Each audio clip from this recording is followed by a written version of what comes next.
Ini mau kita nunggu yang lain apa segini aja ya? Gimana ya? Kita mulai aja kali ya. Kita mulai aja deh biar cepet ya. Oke. Nanti kalau misalnya aku ada nanya sesuatu, aku ada nanya pendapat kalian, kalian boleh banget ya buat on mic. Kalau nggak on mic, langsung chat aja, oke? Kita jadi di sini sistemnya santai-santai aja. Ini aku udah bisa mulai ya? Oke, Kak. Oke, semangat semua. Udah Hamin berapa sih? Hamin 30 ya? Iya, apa Hamin 60 ya? Lagi TBK ya kalian. Semangat semua. Kita mulai ya. Oke, selamat sore semuanya. Kenalin, nama aku Yolanda. Saat ini aku kesibukannya lagi jadi mahasiswa Fakultas Kedokteran Universitas Sumatera Utara. Dan hari ini aku mau nutor nih. Aku mau nutor materi sistem endokrin di liveclass.marsiajar.id.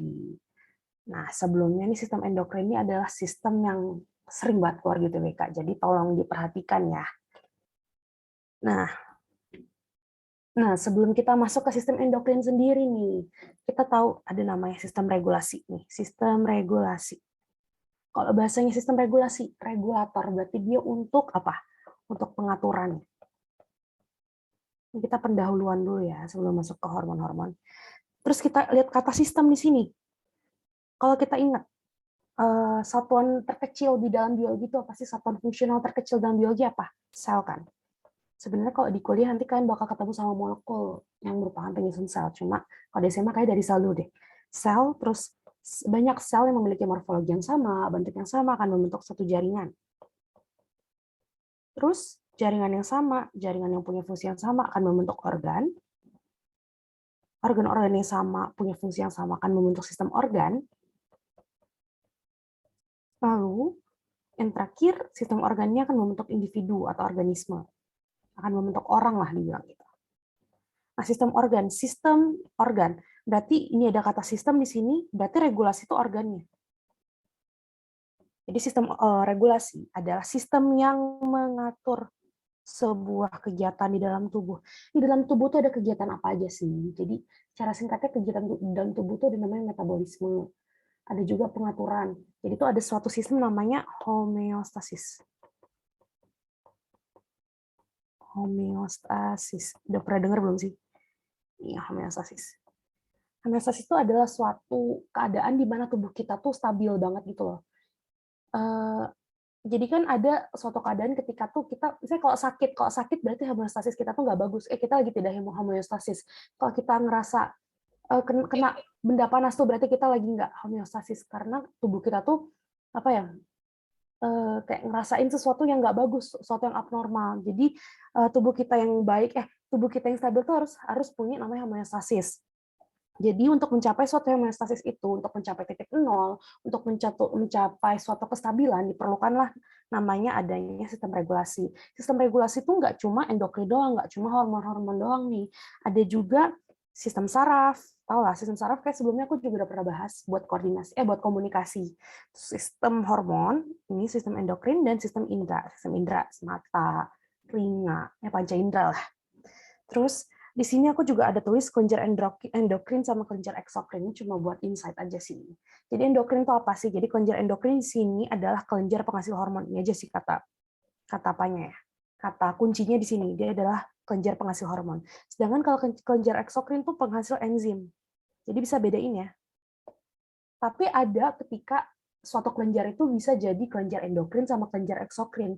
Contoh kelenjar endokrin itu kayak gimana sih? Kelenjar endokrin itu contohnya kayak kelenjar hipofisis, pankreas, timus. Nanti kita bakal bahas soal kelenjar endokrin.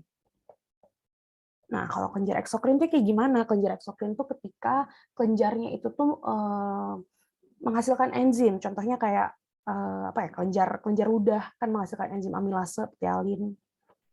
Terus kelenjar keringat. Terus ini ada satu namanya kelenjar yang multifungsi pankreas. Dia ini merupakan kelenjar endokrin sekaligus eksokrin. Jadi dia merupakan penghasil hormon juga sekaligus penghasil enzim. Oke, sampai situ kita mungkin bisa next lagi kali ya. Nah, kita next ini. Di sini tulisan komponen sistem endokrin terdiri atas kelenjar, hormon, dan organ target. Nah, ini kelenjar tuh apa sih? Kelenjar itu ya udah tau lah ya. Kelenjar itu yang tadi udah aku sebutin, kelenjar tuh kayak titik awal lah, titik awal. Atau sel yang pertama kali melakukan sinyal. Sel yang pertama kali ngasih tahu, oh harus ngepasin hormon ini, oh harus ngepasin hormon itu namanya kelenjar. Terus hormon itu apa? Hormon itu senyawa organik. Kalau kita belajar sistem saraf itu ada namanya impuls. Kalau di sini namanya hormon. Hormon tuh kayak kayak senyawa organik yang fungsinya apa, membawa informasi dari kelenjar hormon itu. Terus organ target itu apa sih? Organ target ya kayak namanya aja, organ target. Berarti tujuannya kemana? Kalau tadi kelenjar tuh titik awal, otaknya ngasih tahu hormon apa yang harus dilepas. Kalau organ target ini tuh tempat tujuannya. Terus kalau kita melihat secara garis besar, biar mungkin semoga mengerti ya, untuk alurnya sendiri. Alur apa sih hubungannya kelenjar, apa sih hubungannya hormon, apa sih hubungannya organ target. Jadi alurnya sendiri pertama kita punya namanya hipotalamus.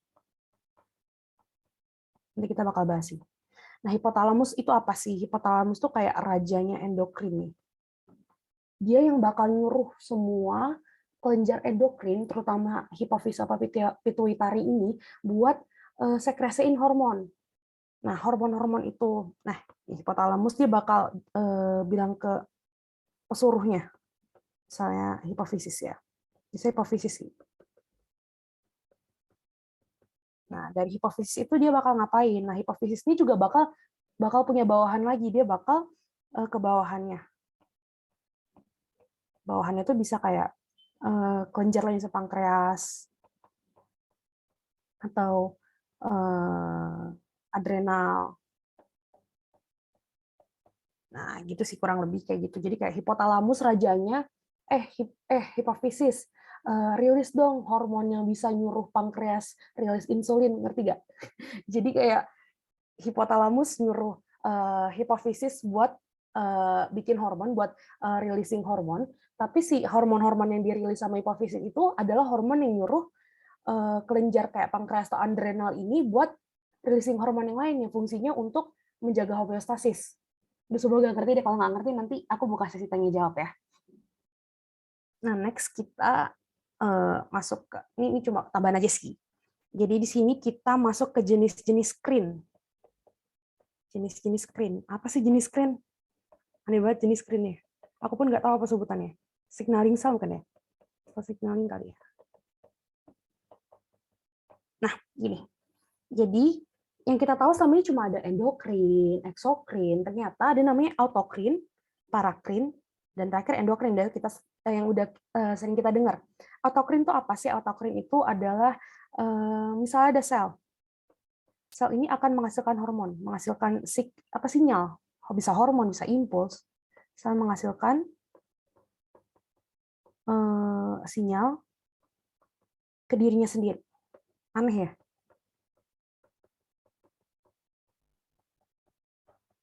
Nah, itu kalau autokrin.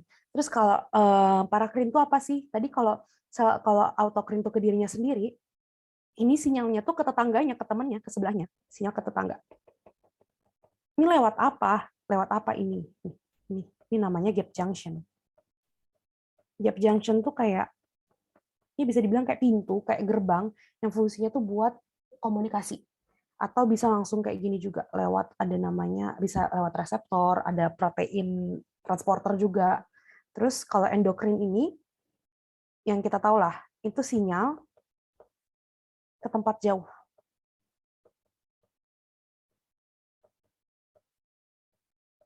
Saya kayak dari otak, sinyal ke otakku bisa tiba-tiba bisa ke testis, kok bisa tiba-tiba ke ovarium, itu gimana? Nah, itu lewat namanya sinyal endokrin ini. Lewat mana? Kan tadi kalau sinyal ke tetangga, dia lewat gap junction kan. Kalau sinyalnya ke tempat jauh, dia lewat bloodstream atau sirkulasi darah. Gampang sih ini. Jadi ingat aja autokrin ke dirinya sendiri, parakrin ke tetangganya lewat gap junction, terus kalau endokrin ini ke tempat yang jauh lewat bloodstream, lewat sirkulasi darah. Oke, kita next. Nah, ini ada gambar-gambar. Jadi aku hari ini banyak tampilin gambar aja sih. Terus ini pertama kita bakal bahas apa ya ini ya? Silabus apa bahasanya? Ringkasan ya, rangkuman biar biar biar nggak langsung nyemplung banget. Pertama, ini adalah kelenjar endokrin. Nah, ini namanya kelenjar. Nah, pertama di sini kita ada hipofisis apa pituitari. Jangan sampai lupa ya. Kalau nanti ada disebut pituitari, apaan sih pituitari? Padahal itu sama aja kayak hipofisis, itu nama lainnya aja. Jadi hipofisis itu adalah kelenjar yang ada di namanya ini sella tursika. Jadi secara anatomi. Jadi kalau ini tuh hipofisis itu ada di otak. Bisa gambar otak gimana ya? Gini deh.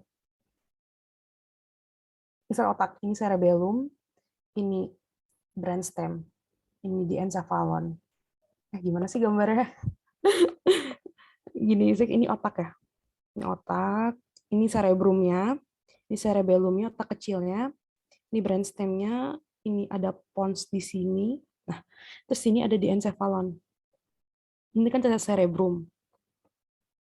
Ini cerebellum. Ini brainstem, nih sepanjang ini brainstem. Yang isinya ada pons, mesencephalon, sama medula oblongata. Nah, jadi tuh di bagian sini, di bagian kecil ini ada namanya talamus.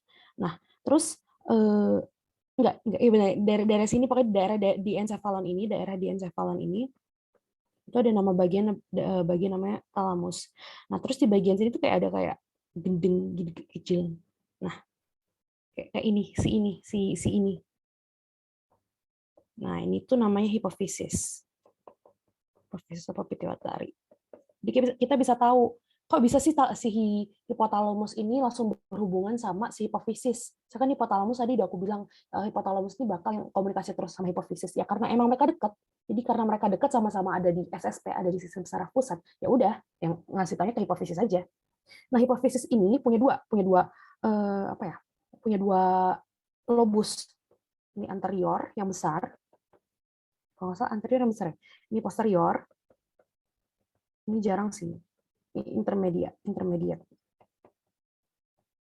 Ingat aja, anterior itu kalau di biologi anterior depan, posterior belakang, intermediate tengah. Udah gitu aja. Nah, kita lari dulu ke tiroid. Nah, tiroid sama paratiroid itu temenan loh. Bentuknya tuh kayak kupu-kupu ya. Punya sayap, punya badan. Ini tiroid. Nah, nanti tiroidnya ada hubungannya sama metabolisme. Terus sebelahnya ada paratiroid. Kok bentuknya bisa sama?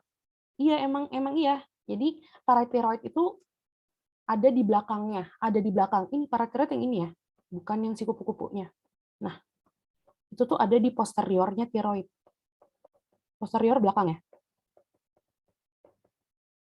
Jadi karena mereka saling menempel tuh ada beberapa nanti hormon yang saling berlawanan, saling antagonis.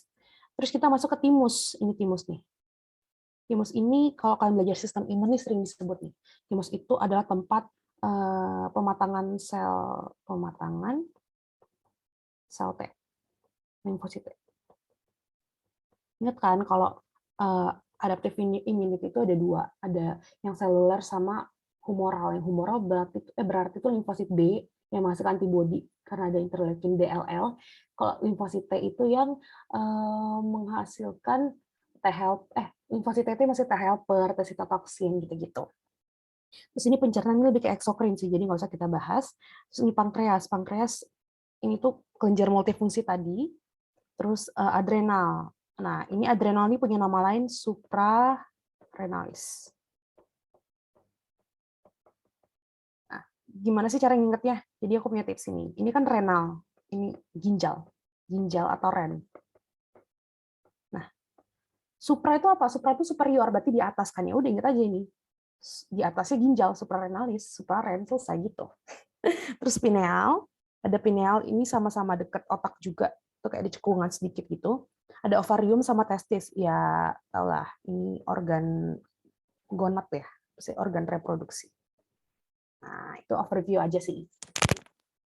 Nah, masuk ya ke bagian hormon-hormonnya nih. Oke, kita balik lagi ke hormonnya tadi, hipotalamus udah aku jelasin ya. Nah, kita masuk ke hipofisis ini, si hipofisis. Si bawahannya hipotalamus.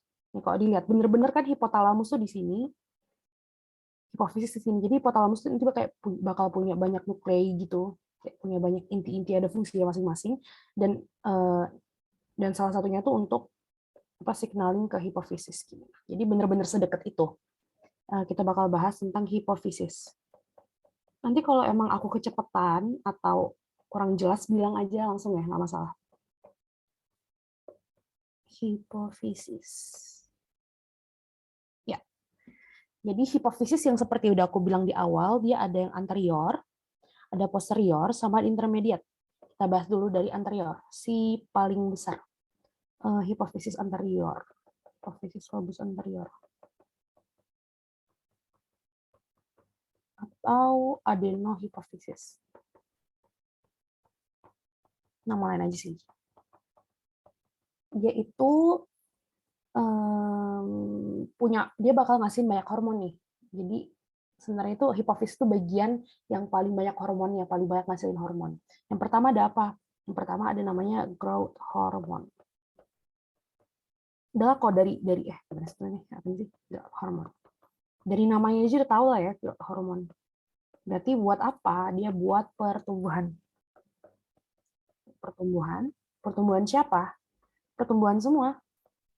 Tapi terutama bisa di tulang, pertumbuhan tulang dan sel otot. Terus selain itu, dia juga bisa buat mengatur pembelahan sel. Kayak dulu aku pernah bawain materi sel atau pembelahan ya, aku lupa, ada mitosis meiosis. Jadi suatu pertumbuhan, suatu kayak kalau mau ada mau besarin volume, mau besarin ukuran, itu tuh harus ada namanya pembelahan sel. Dengan membelah makin padat dan makin besar kan akhirnya. Makanya ada hubungannya sama growth hormone ini. Terus dia juga bisa buat mendorong sintesis protein.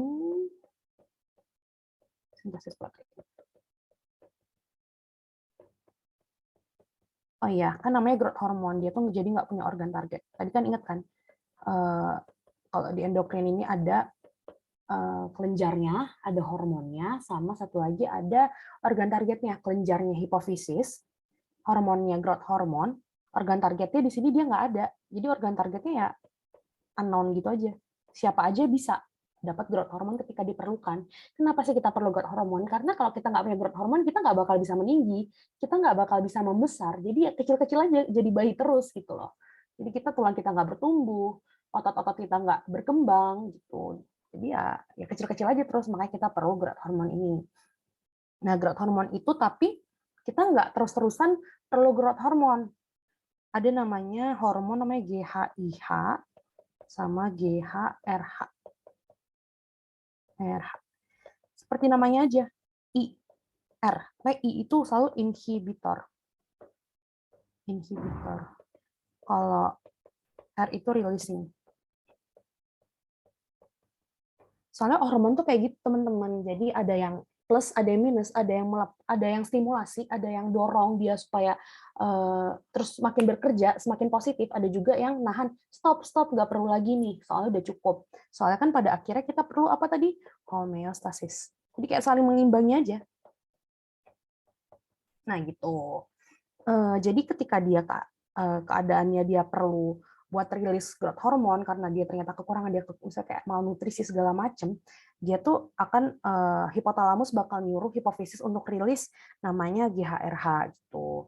Terus ada apa ya, penyakit apa, defisiensi namanya, defisiensi.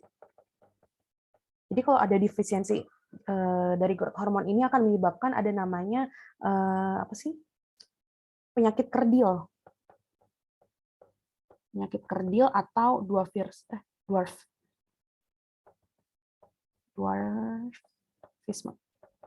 Itu anaknya bakal kecil-kecil. Kalau kalian lihat ucok baba kayak gitu itu kan itu dwarfisme itu yang kecil-kecil gitu maksudnya hormon growth hormon itu kurang, entah ada faktor genetik ada faktor lain-lain gitu nggak tahu gitu. Terus kalau kelebihan, nah kalau kekurangan nggak bagus kelebihan juga nggak bagus, emang harus di tengah-tengah aja. Kelebihan itu bisa akromegali atau bisa juga gigantisme, tau lah gigantisme akromegali itu ya pokoknya besar, serba terlalu tinggi, serba terlalu besar gitu. Kayak berkebalikan aja, kalau kekurangan berarti dia kekecilan, kelebihan dia ke pertumbuhannya terlalu pesat, terlalu cepat. Oke, kita next lagi. Nah, itu baru growth hormone. Jangan lupa tadi itu growth hormone ya. Masih di anterior kita, masih di lobus anterior. Anterior aja udah banyak banget. Kita masuk ke saat ada growth hormone di anterior, ada juga namanya TSH. Apa nih? Kotel langsung lah. Thyroid stimulating hormone. Di awal tadi udah aku sempat bilang ya, kalau si hipofisis ini kebanyakan bakal ngasilin hormonnya bakal nyuruh kelenjar lain buat ngasihin hormon lain. Makanya di sini namanya stimulating hormone kan. Tiroid ini kan kelenjar kan. Jadi dia bakal nyuruh tiroid ini buat bekerja. Jadi organ targetnya bisa kita simpulkan di sini organ targetnya TSH ini bakal ke tiroid, kelenjar tiroid. Habis itu ngapain sih di situ? Dia bakal mendorong untuk apa ya? Mendorong bahasanya gimana ya? Mendorong tiroid untuk stimulasi hormonnya si tiroid, hormonnya. Contohnya bisa kayak di tiroid ada apa sih? T3, T4, kalsitonin gitu deh. Nanti ada kok kita khusus buat tiroid sendiri. Terus kalau kelebihan gimana? Kalau kelebihan kalau terjadi defisiensi hormon ini, defisiensi TSH ini otomatis akan gondokan. Kenapa sih gondokan? Nanti ada cerita di belakang. Terus kalau kelebihan bisa ada penumpukan yodium atau sodium. Nanti ada ceritanya di belakang, oke? Ya, tadi kita udah belajar soal SH, GH, terus kita lagi belajar ada namanya ACTH. ACTH itu kepanjangan apa? Adenocorticotropin hormon. Dari namanya udah tahu adeno. Apa sih yang dekat-dekat adrenal? Oh iya, ya udah selesai. Organ targetnya kelenjar adrenalin. Kelenjar adrenalin.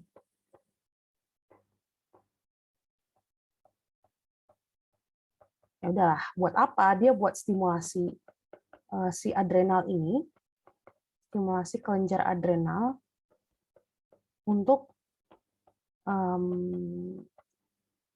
produksi hormonnya sendiri. Nanti hormon-hormon di kelenjar adrenal kita bakal tahu dia apa aja. Hormon. Terus kalau dia mengalami defisiensi, kalau dia defisiensi si ACTH ini, dia akan ada namanya defisiensi, ada namanya penyakit Addison.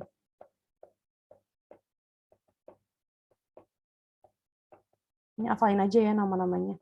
Defisiensi kalau kelebihan, dia bakal ada namanya sindrom Cushing.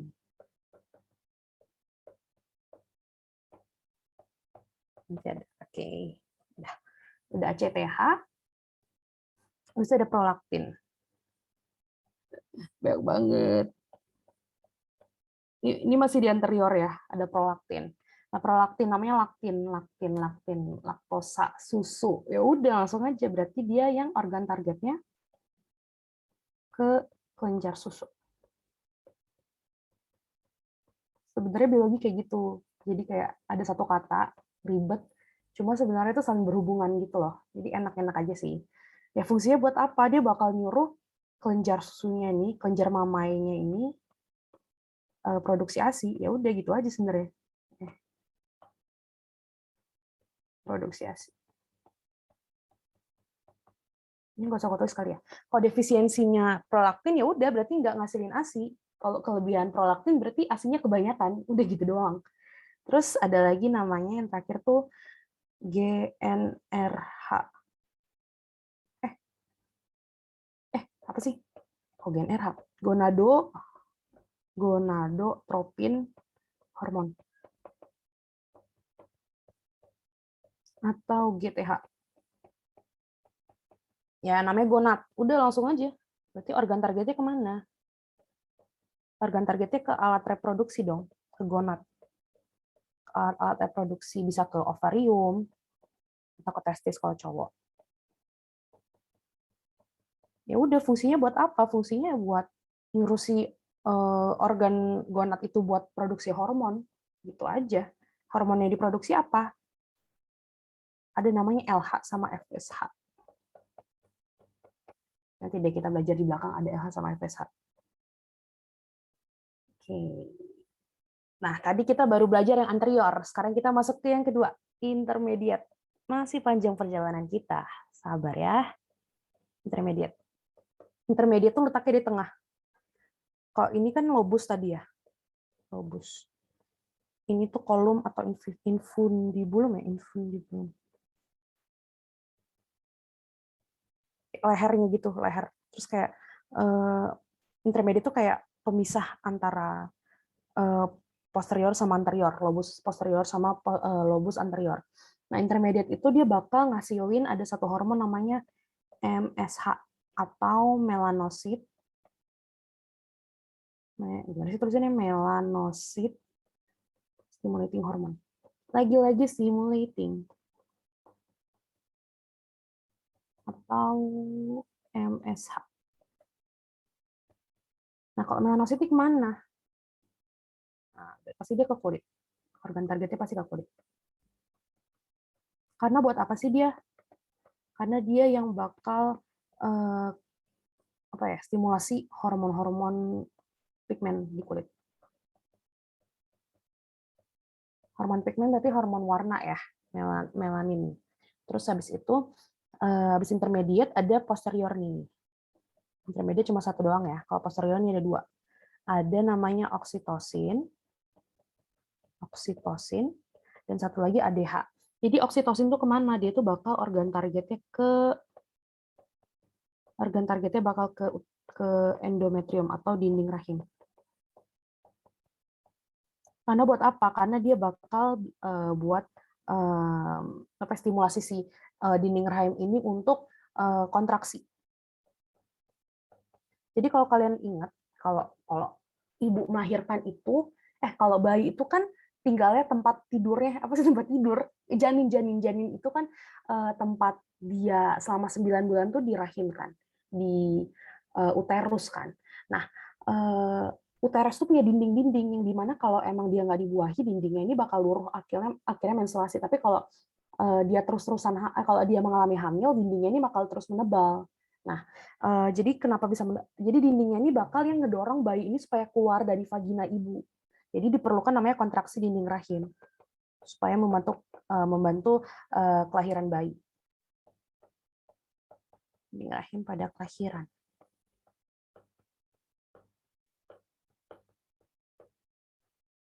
Nah, tadi udah aku sebut satu lagi ada namanya ADH atau anti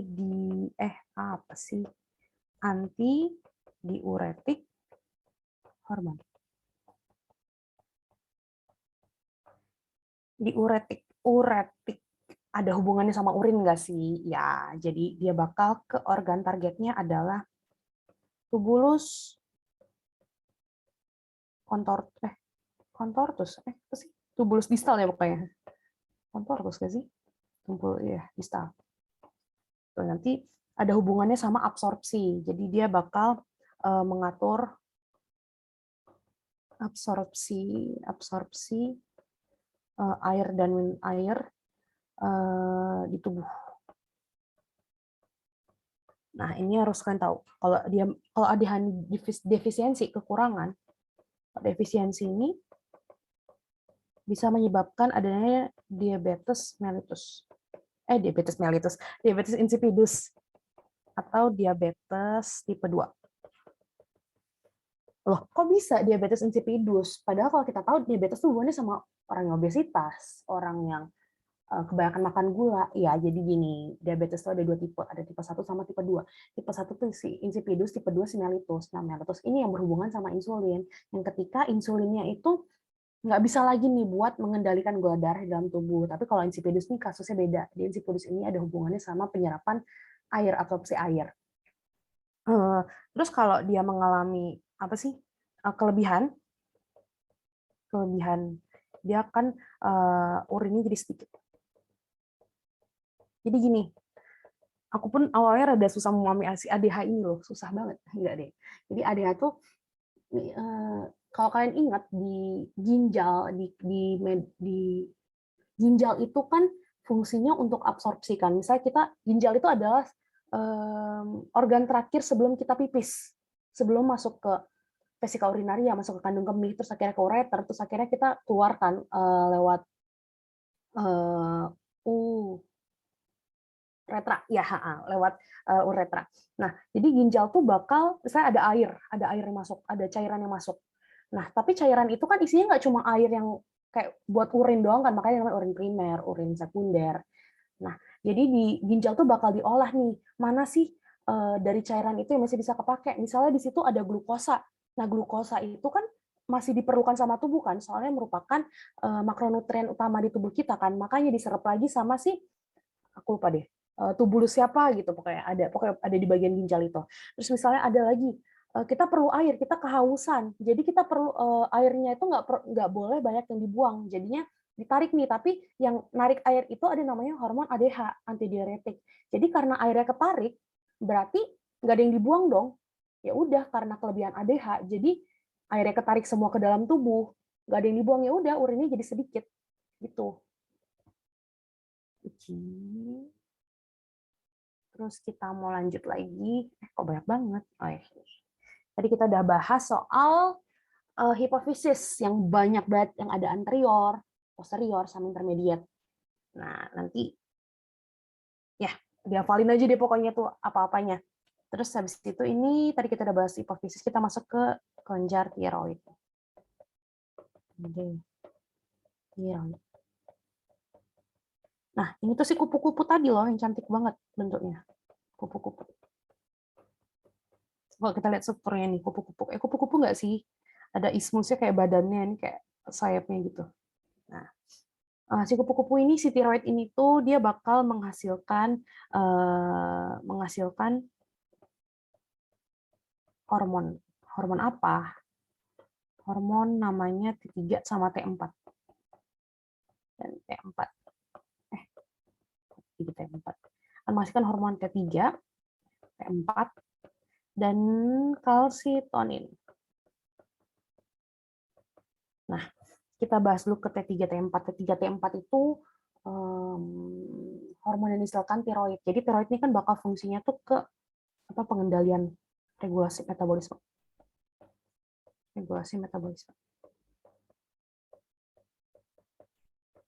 Nah, ingat aja pokoknya tiroid, metabolisme gitu.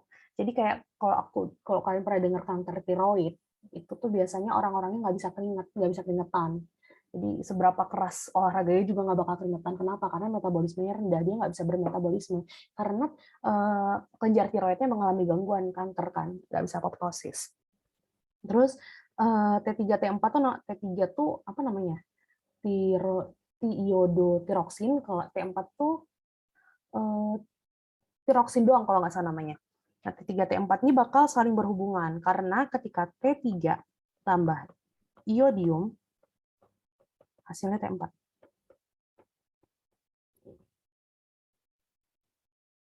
Jadi sebenarnya produk hormon yang berguna di tiroid itu adalah si T4. Tapi tanpa T3, T4 tuh nggak bisa kebentuk. Tanpa iodium, T4 itu nggak bisa kebentuk. Makanya aku di sini tulis menyertakan T3 dan T4. Itu ya udah T3 dan T4 itu fungsinya buat metabolisme. Nah, kalau kalsitonin, kalsi, ada hubungannya sama kalsium nggak sih? Atau Ca2+ ya. Kalsitonin ini tuh bakal antagonis dengan PTH, parathyroid hormone.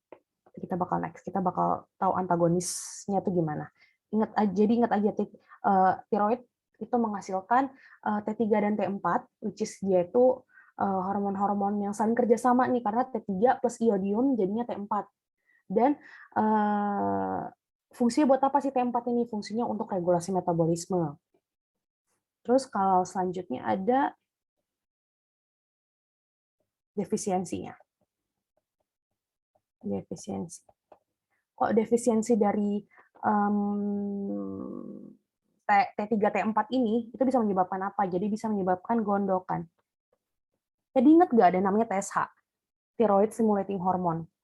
Nah, si TSH ini yang bakal nyuruh tiroid ini buat produksi T3, T4 dan kalsitonin gitu.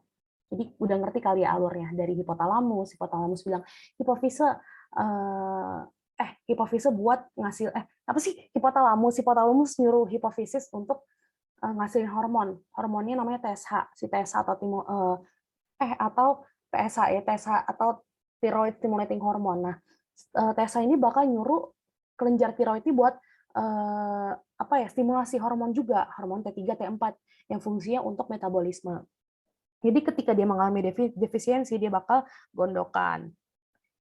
Ya, gondokan. Terus kalau dia mengalami kelebihan produksi T3, T4 ini juga akan mengalami gondokan. Ini aneh. Makanya kayak kalau bisa jangan terlalu berlebihan, terlalu berkekurangan. Karena yang paling baik itu di tengah-tengah. Apa sih, aneh banget. Oke. Jadi gondokan itu adalah bengkaknya kelenjar tiroid.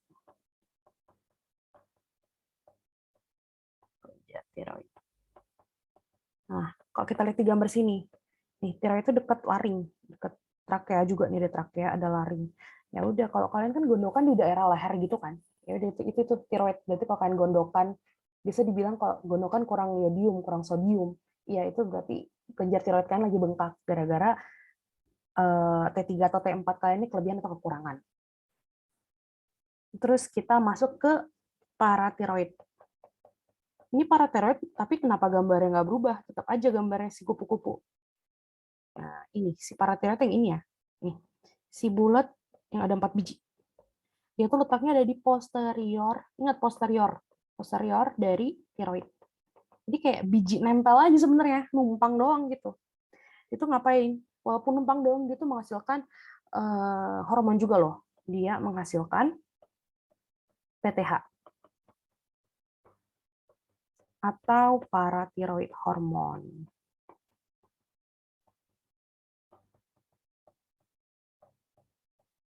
Nah, paratiroid hormon ya udah sama.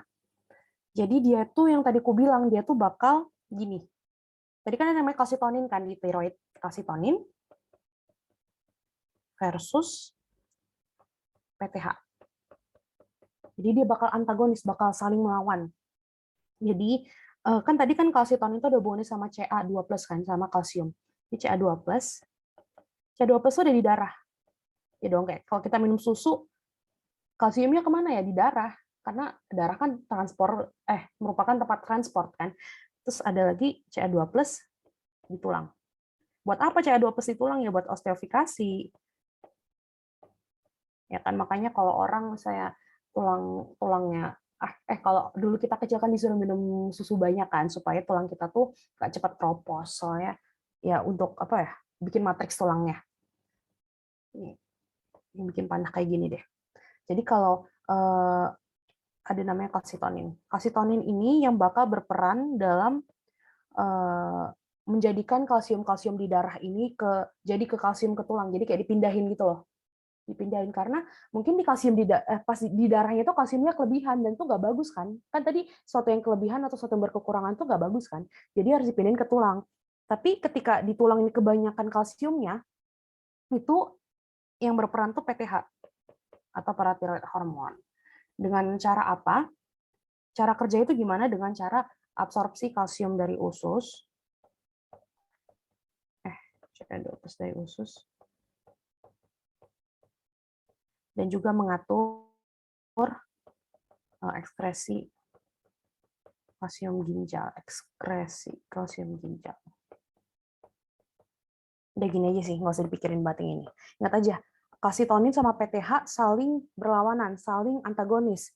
Kalsitonin tuh nyuruh Ca2+ di darah untuk pindah ke tulang, sedangkan kalau PTH ini nyuruh Ca2+ di tulang pindah ke darah. Jadi ketika diperluin, ya udah salah satu mereka aja yang muncul. Gitu.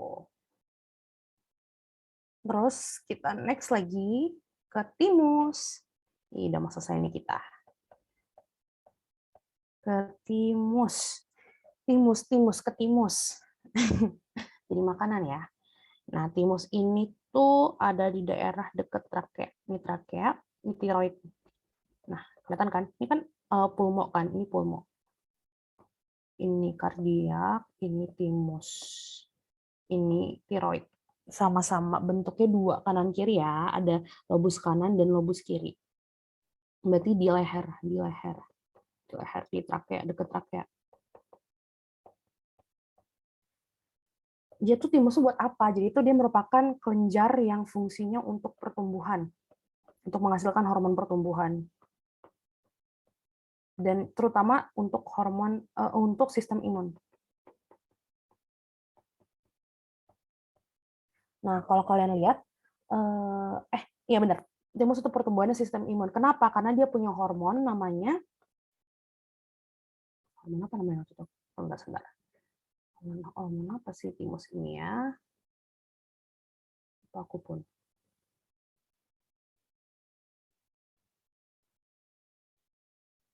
Oh ya, dia punya hormon namanya timosin.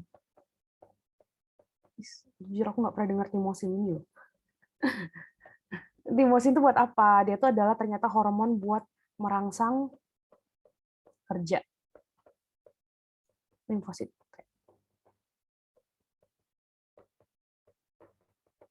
Nah, kalau kalian ingat, udah aku bilang belum tadi ya, kalau di sistem imun itu, kalau di adaptive immunity, yang bukan innate kan yang natural kan, kayak makrofag, natural killer cell, ya, neutrofil yang gitu-gitu. Tapi kalau yang adaptif yang kayak itu kan ada humoral sama seluler kan. Yang seluler tuh sel T, humoral tuh sel B, limfosit B sama limfosit T. Nah, jadi itu sebenarnya sistem imun si limfosit ini itu semua asalnya dari limfosit dari sumsum tulang belakang ya.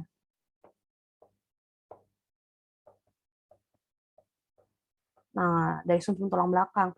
Tapi khusus si limfosit T aja ini ya, dia tuh hanya bisa matang, hanya bisa bekerja ketika dia udah di timus. Jadi misalnya kita kemasukan virus, kemasukan bakteri ke dalam tubuh kita. Nah, kita kan pasti punya perlawanan, punya kompensasi dari tubuh kita untuk melawan si virus atau bakteri itu. Dan yang pertama kerja tuh pasti si TH dulu, si T helper T helper dulu buat kayak jadi signaling selnya gitu. Jadi dia bakal dari sumsum tulang belakang tuh si limfosit itu bakal dialirkan ke timus. Nah, di timus tuh untuk apa? Untuk terjadi di timus itu pematangan limfosit T. Nah, setelah limfosit T-nya udah matang, dia tuh bakal kemana? Ya udah, dia bakal ke organ yang ke organ yang diperlukan, ke organ tempat adanya infeksi. Tuh, jadi ingat aja, di timus ada timosin buat apa? Untuk merangsang kerja limfosit T. Limfosit T buat apa? Buat sistem imun, selesai, gitu aja. Terus next kita ada pankreas. Ini organ multifungsi. Apa sih typo? Pankreas. Nah, jadi pankreas ini merupakan organ endokrin. Ya, emang endokrin dan eksokrin, ingat kan? Dia punya fungsi buat endokrin, ngasilin hormon, namanya pulau Langerhans.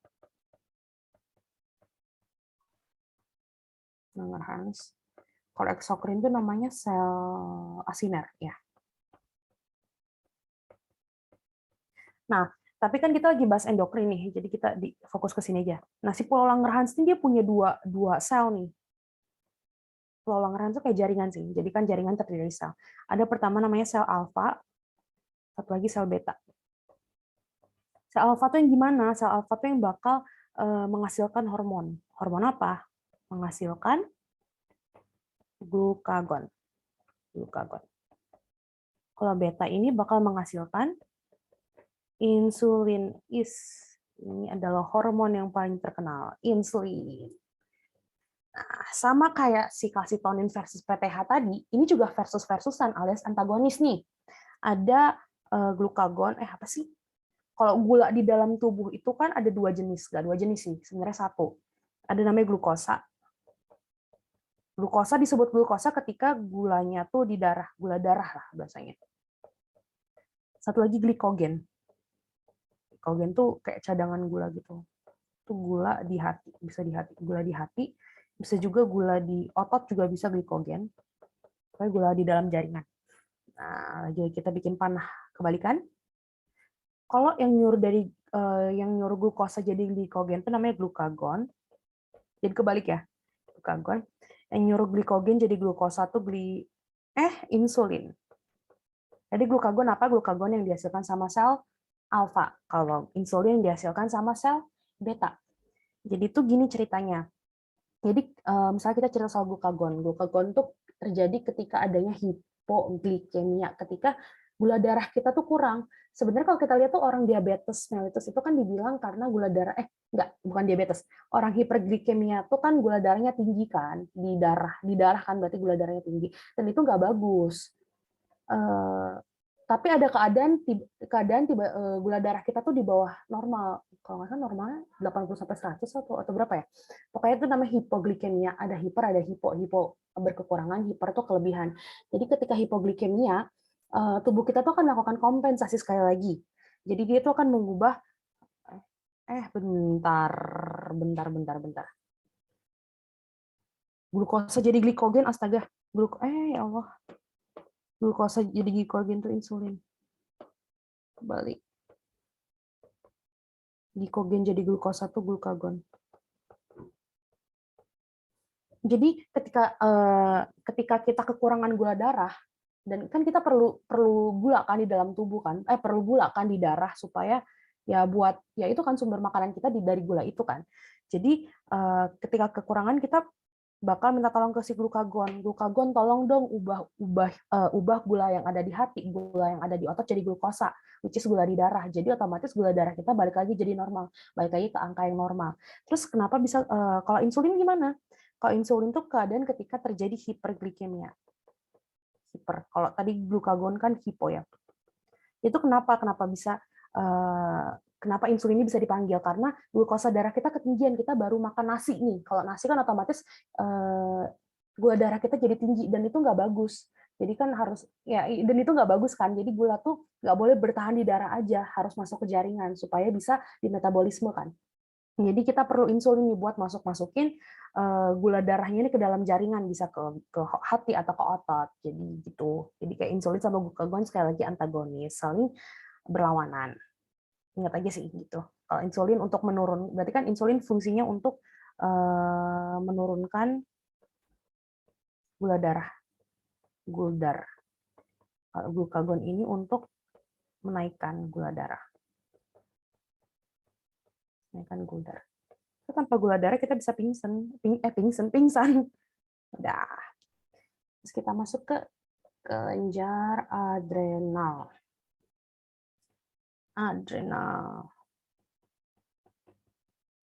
Atau suprarenalis.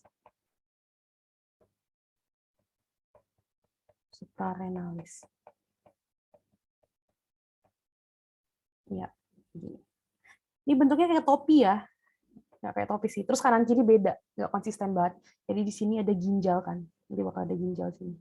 Kayak topinya si ginjal lah, makanya namanya suprarenalis. Nah, jadi tuh di sini kita bisa lihat kalau kelenjar adrenal itu dibagi jadi dua, ada korteks sama medula. Oke, jadi pertama ada korteks,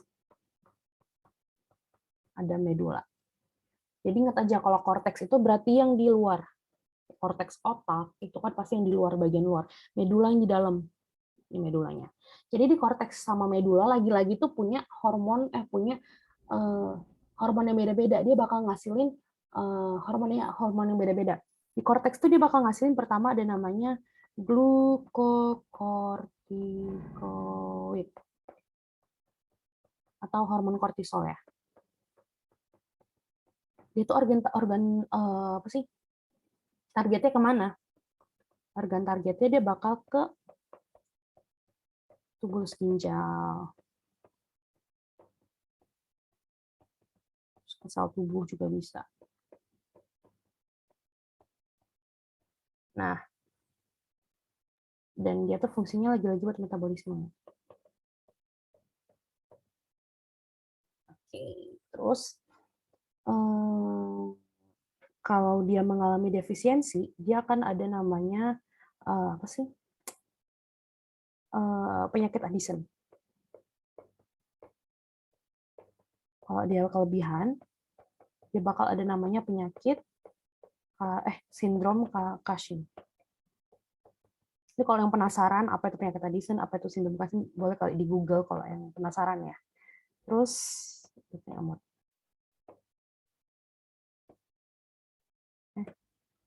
enggak. Kan di cortex.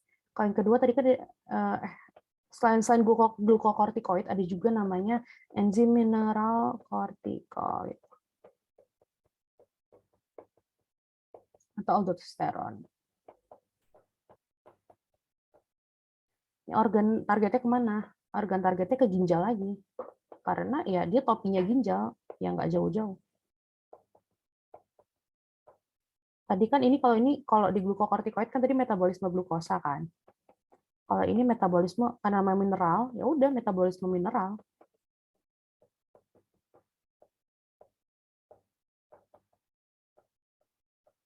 Tuh. Jadi kalau dia mengalami defisiensi, dia absorpsi mineralnya bakal berkurang. Mineral berkurang, turun.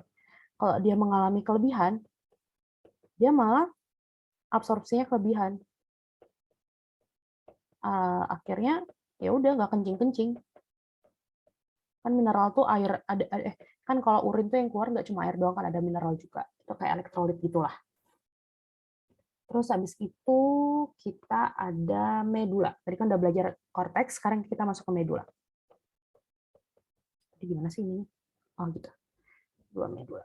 Nah, medula ini dia ngasilin dua hormon yang penting buat saraf. Jadi dia namanya hormon adrenalin, hormon adrenal. Adrenalin apa sih? Adrenalin atau epinefrin. Kalau nanti kalian belajar farmakologi ini ada hubungannya. Jadi targetnya dia bakal ke saraf simpatik ya. Saraf simpatik berarti saraf yang kerjanya melawan, berarti kerjanya yang aktif. Dia tuh itu kalau kalian mau lihat itu saraf simpatik itu kerjanya apa aja. Kalian bisa cari di Google sih, soal itu bakal banyak banget. Jadi dia bisa buat mempersempit pembuluh darah. Otomatis kalau mempersempit pembuluh darah kita makin makin cepat dong. Otomatis denyut jantung kita makin tinggi, meningkatkan denyut jantung. Terus tekanan darah TECDAR-nya jadi tinggi juga. Nah, terus habis itu sebenarnya masih banyak banget. Soalnya kan saraf simpatik itu merupakan kayak saraf otonom dia kan, saraf otonom. Jadi kayak yang kerjanya ya otonomik, nggak perlu disuruh-suruh kayak somatik gitu kan. Terus kalau satu lagi ada namanya noradrenalin. Adrenalin. Apa sih? Noradrenalin. Atau norepinefrin. Udah, lawannya aja. Ini sekali lagi mereka antagonis ya. Ini versus nih. Versus. Kalau tadi target si adrenalin itu saraf simpatik, target noradrenalin itu berarti adalah saraf parasimpatik. Gitu aja. Kayaknya nggak perlu aku tulis lagi deh fungsinya buat apa, tahu lah. Jadi si hormon noradrenalin itu yang bakal nyuruh si saraf parasimpatik atau saraf simpatik ini buat melakukan melakukan kegerakan otonom. Kalau di noradrenalin kan berarti kalau di adrenalin dia mempersempit pembuluh darah, noradrenalin berarti dia melakukan dilatasi, dia melakukan pelebaran pembuluh darah. Kalau di adrenalin dia denyut jantungnya jadi tinggi, kalau di noradrenalin berarti jadi rendah. Pokoknya saling berkebalikan. Jadi kalau mau ngafalinnya tuh hafalin aja satu antara mau simpatik parasimpatik atau antara simpatik atau antara simpatik atau adrenalin, atau mau ngafalin noradrenalin atau parasimpatik. Jadi sisanya tinggal dilawan aja. Tinggal dilawan yang satu membesar, satu mengecilkan, satu melebarkan, satu mempersempit, itu aja sih. Terus kita juga punya ini, kita masuk ke gonad. Ini kayaknya terakhir deh. Sabar ya, ntar kita selesai. Nah, gonad itu atau alat reproduksi itu pasti ada dua kan. Kelenjar reproduksi itu ada yang ini cewek ya, cewek ini cowok, perempuan laki-laki. Kalau yang perempuan apa? Ovarium. Laki-laki apa? Testis. Udah biasa banget ya. Oke, pertama kita bahas ovarium deh, karena ladies first gak sih? Ovarium. Ovarium itu ngasilin apa? Dia tuh bakal ngasilin dua hormon. Namanya pertama hormon estrogen. Ini, hormon estrogen itu bakal dihasilkan oleh namanya follicle degrowth. Kalau nanti kalian masuk ke sistem reproduksi, belajar sistem reproduksi itu kan kalau kita mau menstruasi, ada siklus-siklus menstruasi itu kayak ada gini, terus ada gini, ada gininya. Ada kayak follicle tuh pokoknya itu ada suatu bagian namanya follicle degrowth, nanti coba dilihat aja kalau kalian belajar sistem reproduksi. Dan ini tuh estrogen dipengaruhi oleh FSH.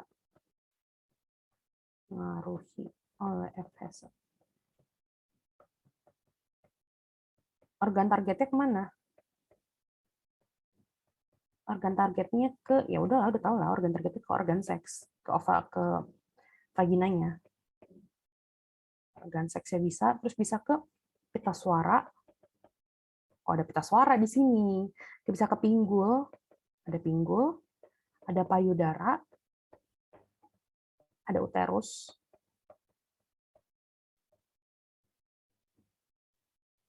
Bentar ya.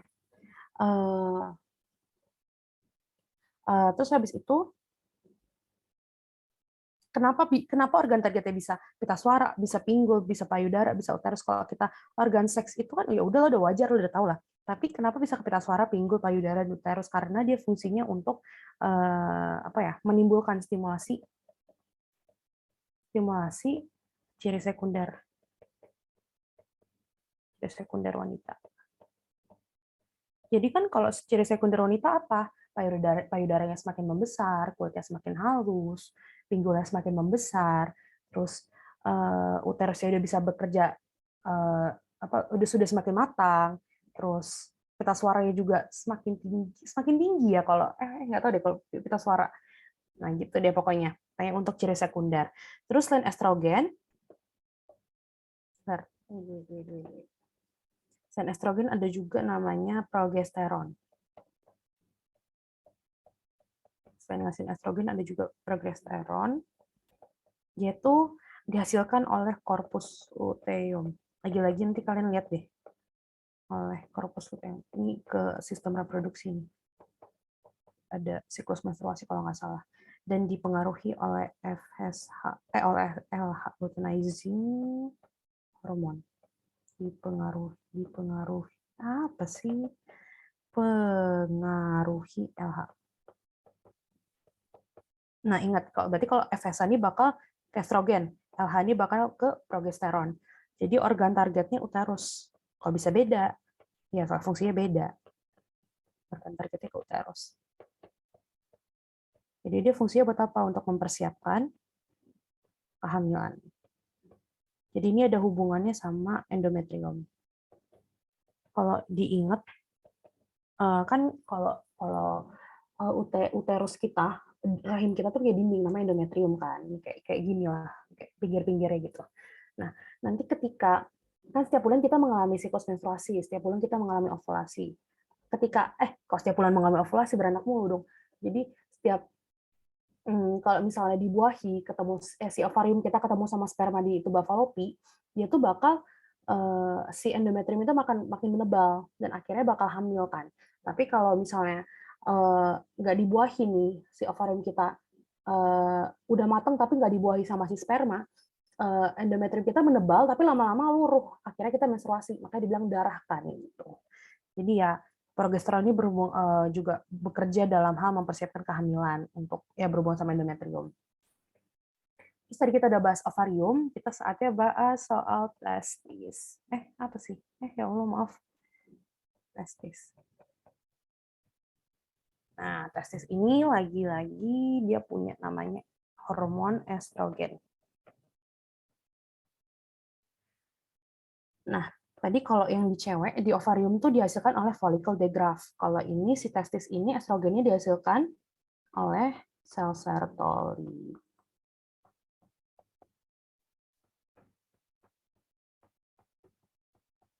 Dan dipengaruhi oleh FSH. Lagi-lagi FSH. Ya udah gitu aja, estrogen FSH, selain estrogen LH, selesai. Untuk organ targetnya sendiri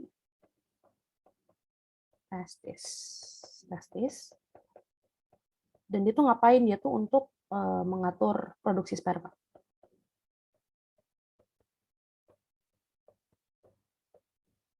Nah ya pokoknya dia yang mengatur produksi sperma lah gitulah bahasanya. Terus kalau kedua tuh ada namanya testosteron atau androgen namanya.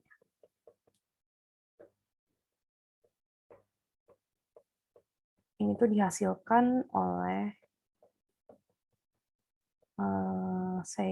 sel Leydig. Ingat ya, kalau estrogen tadi sel Sertoli, kalau di testosteron sel Leydig. Dia tuh kalau tadi estrogen dipengaruhi oleh FSH, kalau testosteron ini dipengaruhi oleh LH, luteinizing hormone. Ini tuh fungsinya si testosteron tuh sama kayak estrogen tapi di ovarium. Jadi dia buat pertumbuhan sekunder